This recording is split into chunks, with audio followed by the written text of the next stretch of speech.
My relationship with my dad, Dustin, most people knew him as Dusty, was complicated.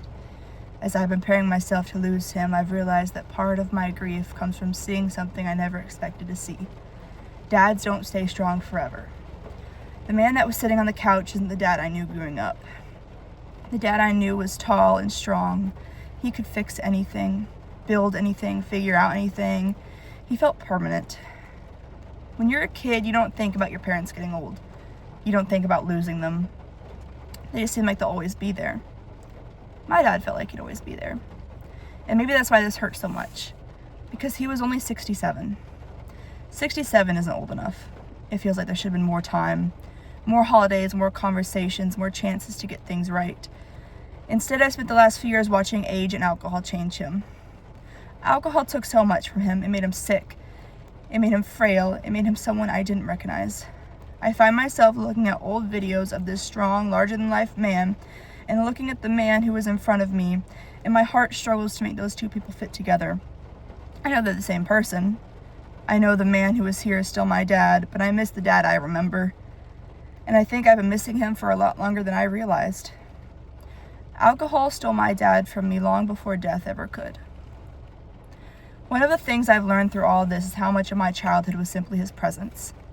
The sound of him in the next room, knowing he was home, knowing he was there. It sounds so small, but it wasn't. It was everything. It was the background noise of my childhood, the kind of thing you don't realize matters until it's about to be gone. This year were my first holidays without him. I've never had him before. Even when things were hard, even when he was grumpy, even when he hurt my feelings, even when I was angry with him, he was still there. He was part of my childhood, part of my family, part of what felt familiar. For a long time, I carried that anger with me. I was angry because I was hurt. I was angry because alcohol took so much from him and us. I was angry because I wanted a different ending than the one I got. And I learned something recently. Anger is not the opposite of love. Sometimes anger is what love becomes when it's carrying too much hurt for too long. For years, I convinced myself I didn't care as much as I really did. It was easier than admitting how much I missed him. Easier than admitting how much losing him hurt. I told myself a story that made him easier to blame because blame hurts less than grief. But now the armor's coming off. And underneath all that anger, I found something that never really left. Love. I've started remembering things I've ignored for years. The way he showed he cared, the things he did right, the moments that didn't fit the story I told myself when I was hurt.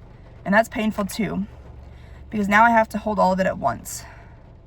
The good and the bad, the love and the anger, the gratitude and the disappointment, the father I had and the father I wish I had. Love is complicated. When I say I love you, Dad, it contains so many things at the same time.